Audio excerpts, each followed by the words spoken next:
como vão todos? Sejam muito bem-vindos. Eu sou a professora Cristiane Oliveira, a sua professora de Ciências, e vamos conhecer a nossa aula de hoje. A aula é número 20, com objetos de conhecimento célula, como unidade da vida, e o detalhamento do objeto organelas celulares. Então, vamos começar?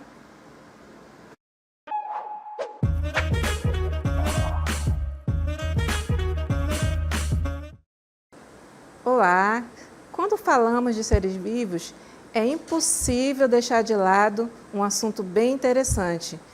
Esse assunto é sobre a célula. E hoje vamos conhecer um pouquinho sobre como ela é formada, qual é a sua estrutura, o que compõe a célula. Vamos começar aí a nossa aula. Nossa missão de hoje é explorar o interior de uma célula animal, e de vez em quando a gente faz a comparação dela com outros tipos e descobrir os segredos das organelas, as estruturas responsáveis por cada função vital, e convido vocês para embarcar nessa aventura emocionante, né? Nesse primeiro momento, a gente vai tentar entender como é feito o estudo da célula utilizando um determinado equipamento. Fiquem ligados aí.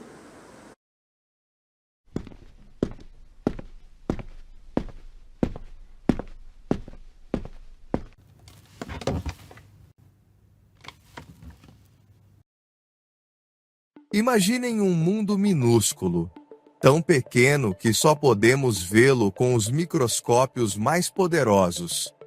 Nesse mundo, existem trilhões de seres vivos, cada um formado por minúsculas unidades chamadas células.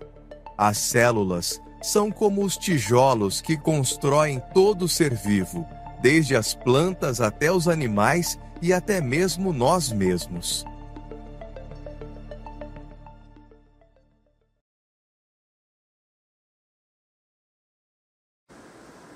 Então, tivemos a participação aí do pai do microscópio, né? A pessoa que inventou o microscópio, que foi o Robert Hooke. Então, quando ele inventou esse microscópio, ele não é parecido com os de hoje, que tem uma alta tecnologia, com lentes super poderosas, mas ele conseguiu visualizar uma estrutura que foi feito um corte a partir de um tecido vegetal, né, uma cortiça, na verdade, e quando ele visualizou, foram pequenos espaços vazios, né, que depois foram denominados célula, que justamente é essa relação de célula com espaço vazio, mas hoje sabemos que a célula não é um espaço vazio, ela é uma unidade funcional com várias estruturas dentro dela. Ele não tinha uma lente de aumento para visualizar essas estruturas, né? E nem os outros cientistas da sua época, mas depois que foi descoberto, mesmo depois que foi descoberto essas estruturas, o nome permaneceu em homenagem ao Robert Hooke. Então vamos começar aí a falar sobre essa estrutura tão interessante e aquilo que compõe ela, as organelas. Faremos o nosso estudo da parte mais interna da célula à parte mais externa, a começar pelo núcleo, que está em destaque aí em tom azul, né? Tons de paleta azul. O núcleo, ele possui a função de controlar as atividades celulares e contém um material genético chamado DNA. Gente, é um material super importante, né? Esse material, ele é passado de geração para geração por um processo bem interessante durante a reprodução dos seres vivos. Isso acontece não só com os animais, mas com a planta e com todos os seres viventes no planeta Terra, tá? O núcleo, ele está presente em células animais e vegetais, como eu falei para vocês, e também em algumas organelas, alguns organismos unicelulares. Para dar continuidade aí, nós temos aí uma outra estrutura super interessante chamada de retículo endoplasmático.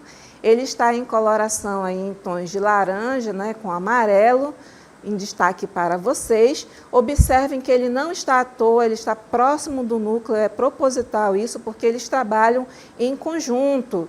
A função do retículo endoplasmático está na síntese e transporte de proteínas e lipídios, né? O retículo endoplasmático liso, ele está presente em ambas as células, enquanto que o retículo endoplasmático rugoso com os ribossomos aderidos, é mais abundante em células animais. Então, aí a gente já começa a caracterizar e a diferenciar célula animal de célula vegetal. Mas sempre dando exemplo aqui as células do corpo humano, né, para a gente entender que está estudando o nosso corpo humano. E para darmos continuidade aí às estruturas celulares, nós temos o complexo de Golgi, que também é conhecido como complexo golgiense. Então, não está errado falar tanto de Golgi quanto golgiense. Ele está em destaque aí nesse tom de rosa, né? Um rosa meio fúcsia. A função dele é modifica, empacota e distribui proteínas e lipídios. Sim, os mesmos que foram produzidos lá no retículo endoplasmático vão ser empacotados pelo complexo de Golgi. Essa estrutura está presente em células animais e vegetais também.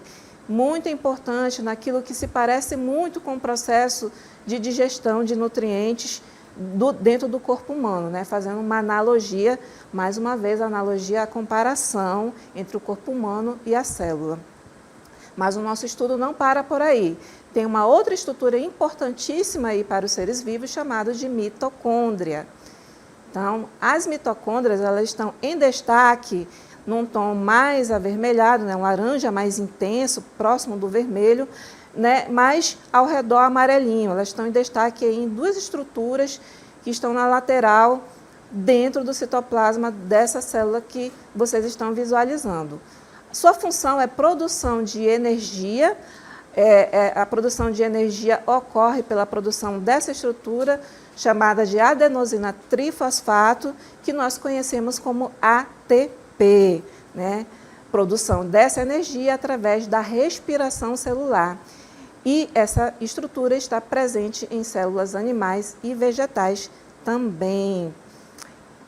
Então, mais uma vez aí apresento a vocês uma estrutura importantíssima ligada a um metabolismo chamado de respiração celular, né? Isso aí, fazendo uma analogia ao sistema respiratório, né, ela vai também haver a produção de energia em forma de ATP, como eu falei para vocês, que nós chamamos de moeda energética, porque vai fazer parte de todas as reações metabólicas da célula. Para darmos continuidade aí, vamos conhecer uma outra estrutura celular, né, uma outra organela chamada de lisossomos.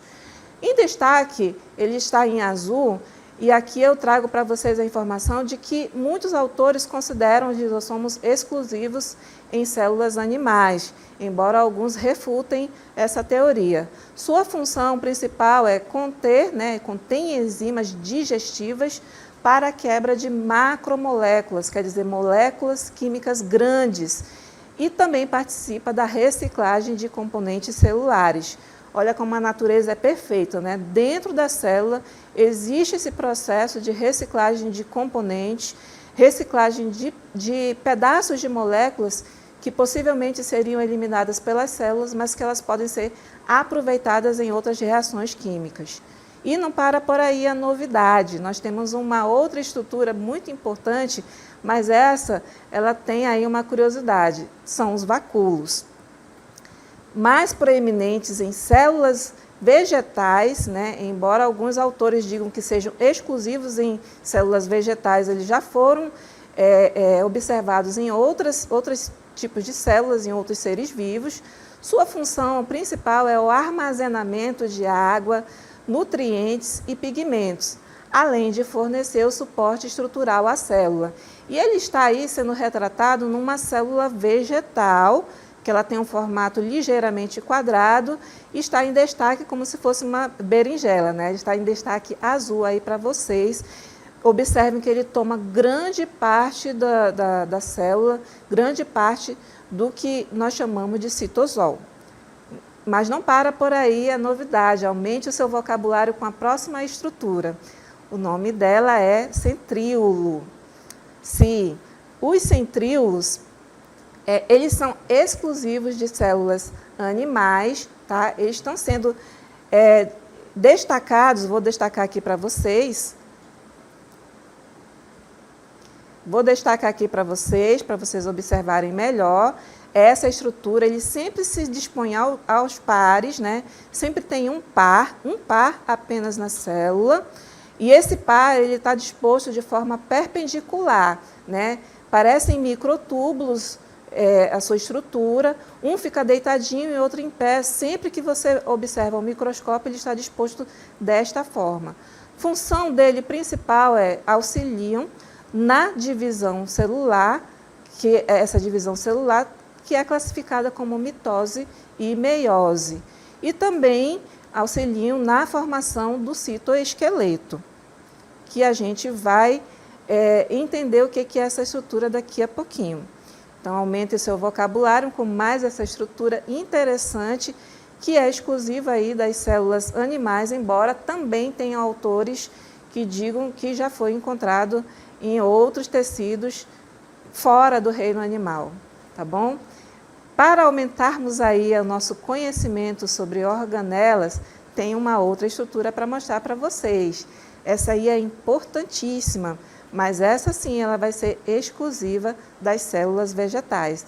Eu estou falando aí daquela estrutura que possui um pigmento específico que vai dar coloração à planta, né? Se a planta, em sua maioria, ela se apresenta na cor esverdeada, é por causa dessa estrutura. O nome dela é cloroplasto. Sim, o cloroplasto, até então, é uma organela exclusiva de células, porque até hoje só foi observado em células vegetais.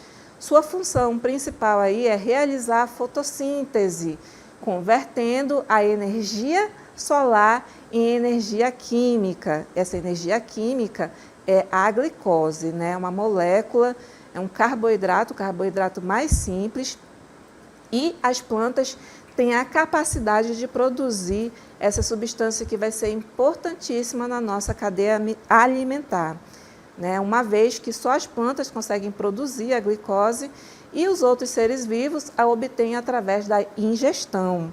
Olha aí que coisa interessante que está atrelado a uma organela tão pequenininha, mas ao mesmo tempo tão funcional.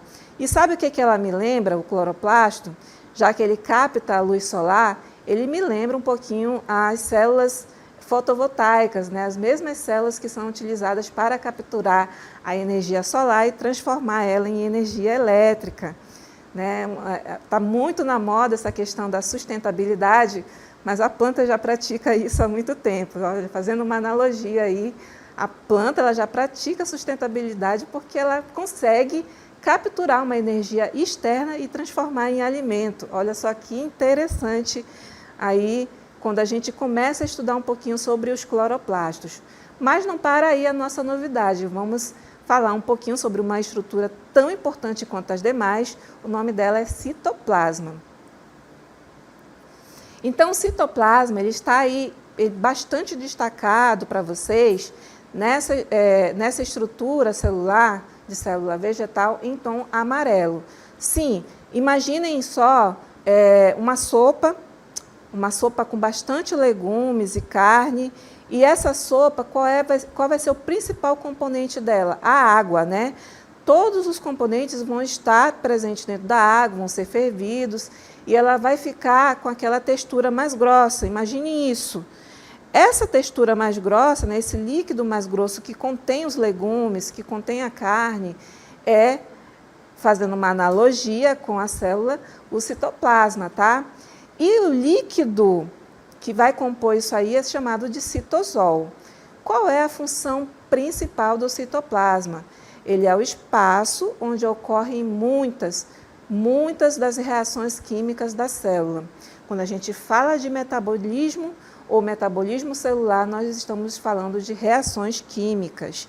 Ele vai estar presente em células animais e células vegetais, mas também estará presente em seres unicelulares um pouquinho menos desenvolvidos do que essa estrutura que está sendo apresentada para vocês, que é uma célula animal. E para a gente falar sobre a célula animal e outros tipos de célula, é impossível deixar de lado uma estrutura importantíssima, que essa vai delimitar a célula em si. O nome dela é membrana plasmática. Sim, a membrana plasmática é como se fosse aí os muros, né, da sua casa, como se fosse a pele do seu corpo. Então, ela vai delimitar todo o espaço contido dentro dela, cuja função principal é o controle da entrada e saída de substâncias da célula, além de fornecer a estrutura e a proteção. Sim, então ele é uma verdadeira muralha, onde ele vai selecionar tudo que sai e entra da célula. Ele vai fazer essa seleção através de estruturas bem pequenininhas, que são compostas por determinadas moléculas, tá? E elas vão ter esse comportamento de selecionar todo nutriente que entra ou sai. Aquele que entra para alimentar a célula nas reações químicas e aquelas substâncias que saem depois dos processos metabólicos dessa célula. E a membrana plasmática vai estar presente, já que a gente está fazendo muita comparação de célula animal e vegetal, em ambas as células. Muita informação até aqui, né, professora? Sim, muita informação. Vocês viram quanta coisa a gente aprendeu? Mas observem que todas as organelas que foram apresentadas aqui, elas se dispõem de uma função que é muito parecida com o órgão do corpo. Daí vem o nome organelas, né? Fazendo essa analogia com o corpo humano, as organelas, elas estão para a célula, assim como os órgãos estão para o corpo humano. Por isso que elas receberam essa denominação, organelas, que são órgãos pequenos, tá? E para a gente entender um pouquinho mais e fixar essas estruturas que eu apresentei para vocês, eu mostro um quadro bem interessante que compara, né, dois tipos de células e suas estruturas para que vocês entendam um pouquinho sobre célula, de um modo geral. E aí eu vou fazer uma comparação entre uma célula mais evoluída e menos evoluída, mostrando o que uma tem que a outra não tem. Vamos lá conferir isso aí. Confira comigo as principais diferenças estruturais presentes em uma célula com núcleo bem definido e uma célula que não possui o núcleo bem definido.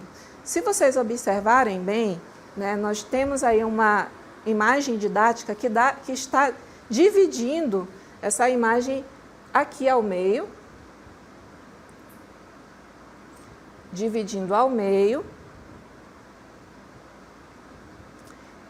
mostrando aqui para vocês que desse lado aqui nós temos a imagem que representa a célula procariótica ou procarionte, não está errado falar dessa forma, e do outro lado nós temos uma célula eucariótica. O núcleo bem definido está sendo mostrado aqui nessa estrutura, olha, chamada de núcleo, que vai estar presente desse lado, mas não vai estar presente do outro. O núcleo, ele está delimitado por uma membrana chamada de membrana nuclear, né? Ela vai delimitar essa estrutura, né? É definido como núcleo porque tem essa membrana onde ela vai reunir todo o material genético dentro dela, tá bom? E dentro dele tem um nucleolo, que é esse pontinho aqui mais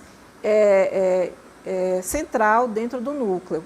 Observem que tem outras estruturas que estão presentes na célula eucariótica, né?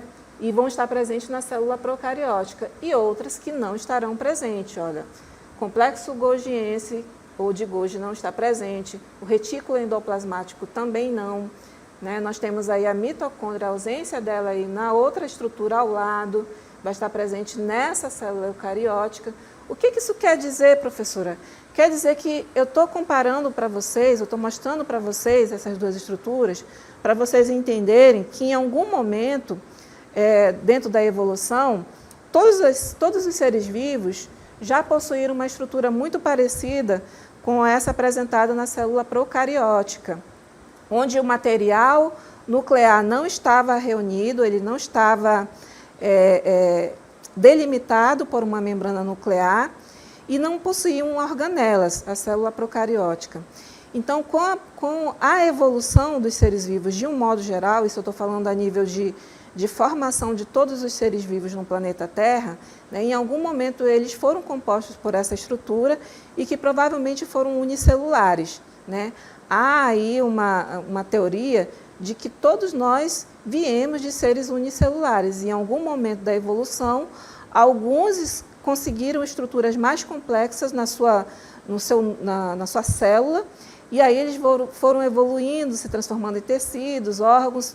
Tem toda uma história evolutiva para tentar entender e explicar por que o corpo humano é formado por essas milhares de células que têm funções diferentes, né? E tentar explicar para vocês que todos se originam de uma única célula. Mas não para aí a nossa comparação, né? Eu falei para vocês a comparação a nível evolutivo de célula procarionte e eucarionte, mas trago para vocês um outro quadro comparativo que eu usei muito aqui na nossa aula, que foi da célula vegetal com a célula animal. Vamos ver aí um esquema didático bem importante, mostrando para vocês aí a célula animal, que ela está apresentada aqui por essa estrutura mais arredondada, e a célula vegetal, que está representada por essa estrutura aqui mais geométrica, né? Lembra uma figura geométrica? Essa predisposição aqui dela acontece por causa da presença dessa estrutura aqui, olha. Uma das influências maiores, a parede celular, que não vai estar presente na célula animal, está presente só na célula vegetal, tá? Outra estrutura exclusiva da célula animal é o cloroplasto, que a gente viu. Lisossomos, há uma discussão, né? E o citoesqueleto também, há uma discussão se eles são exclusivos mesmo da célula animal ou não, por isso que ele está sendo apresentado aqui nas duas estruturas, mas aqui para nós, o que vai diferenciar a célula animal e vegetal, gravem bem isso aqui, né? É a parede celular, é o lisossomo, tá? Os centríolos, que vão estar presentes nas células animal e não na vegetal. Vejam bem aqui que ele já vai fazer uma diferenciação entre as duas células também. Já os demais componentes, eles serão comuns a todas as duas células que estão sendo apresentadas para vocês, incluindo o núcleo. Não esqueçam, o núcleo, ele vai conter o material genético também chamado de DNA, que no português se chama ácido desoxirribonucleico, tá? Para facilitar a nossa linguagem, nós chamamos de DNA. Olha só quanta coisa interessante aí nós aprendemos quando fazemos a comparação entre célula animal e célula vegetal e a comparação anterior que a gente fez entre célula procarionte e eucarionte. Isso aí faz parte da classificação de células dentro da citologia, que vocês estão sendo introduzidos hoje. Mas, como eu falei para vocês, todo ser vivo em algum momento se origina de uma única célula. E aí eu trago para vocês uma curiosidade. Sabia que podemos ver uma célula sem o microscópio? Mas como isso, professora? Se todos os seres vivos são formados por células, elas só podem ser observadas por microscópio? Me explique melhor. Bem, do ponto de vista biológico, um ovo é uma célula diploide, quer dizer que ele é formado por material genético oriundo de dois ancestrais, né? Um macho e uma fêmea, um masculino, feminino, que se forma após a fusão no núcleo do óvulo e do núcleo do espermatozoide. Isso aí para os seres que são diferenciados e mais evoluídos, como nós, os seres humanos. Esta célula é também conhecida como o zigoto ou célula-ovo. Agora, imaginem só tudo que você é, formado por essa estrutura complexa, ser originado a partir de uma única célula. Não é um verdadeiro milagre evolutivo? Sim. Né? Imagina só células sucessivas formando o ser vivo, né? Que vai formar o embrião, que depois vai formar o feto e vai dar origem a um bebê lindo. Né? Você que está assistindo essa aula aí de citologia. Olha só que coisa interessante. Mas, no entanto, um ovo não fecundado da galinha, que foi o que eu mostrei para vocês aí, né, vocês estão observando, contém apenas uma célula, o gameta feminino, o ovo não fecundado. né, que tem metade do DNA do pintinho. Por isso que muitos, se você comprar ovo aí de granja, de produção intensa, o ovo não está fecundado. Então, se você colocar aí numa estrutura para chocar, que é chamada assim corriqueiramente de chocadeira, não vai evoluir o processo embrionário porque ele não foi fecundado.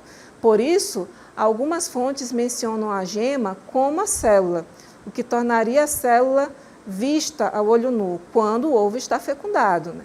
Quando não, é apenas parte do material genético da galinha, sem o cruzamento e sem a fecundação. Só para vocês entenderem aí e diferenciarem, olha só que coisa interessante.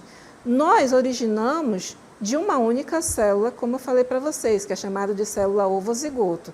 Nessa imagem que vocês estão vendo aí, nós temos uma estrutura bem interessante, didática, porém ela não está em escala real, né? Nós temos a presença do espermatozoide, que é uma estrutura menor, em destaque aí com uma cauda, né? Aqui na nossa imagem didática, ele está disposto assim, bem grandinho. Na verdade, ele é bem pequenininho em relação ao outro gameta, né, o feminino, que é o óvulo. Então, nós nos originamos da fecundação dessas duas estruturas aqui. Quando o espermatozoide entra no óvulo, né, que vai gerar o ovo ou o zigoto. E, para aumentar aí o nosso vocabulário, o óvulo é chamado de gameta feminino e o espermatozoide de gameta masculino. Anotem aí, vocês estão aumentando o vocabulário de vocês, tem muita coisa interessante na aula que vocês viram hoje. Professora, mas eu vou conseguir entender isso? Vai sim. Olhem as anotações de vocês, observem direitinho e eu vou ajudar um pouquinho aí a nossa retrospectiva de toda essa informação, mostrando para vocês duas estruturas bem interessantes. Aqui nós temos a visualização de uma célula animal. Observem bem. Ela está disposta em 3D. Observem que ela parece muito um objeto, um poliedro, né, dentro da matemática, né, parece um poliedrozinho. Ela tem essa disposição mesmo ligeiramente geométrica, às vezes hexagonal, às vezes parece um retângulo, outras vezes um quadradinho. É assim mesmo que eu vejo no microscópio, professora? Sim. Então, o que vocês estão vendo? Todas essas organelas, elas trabalham juntas em perfeita harmonia, como se fosse uma orquestra, para garantir o bom funcionamento da célula.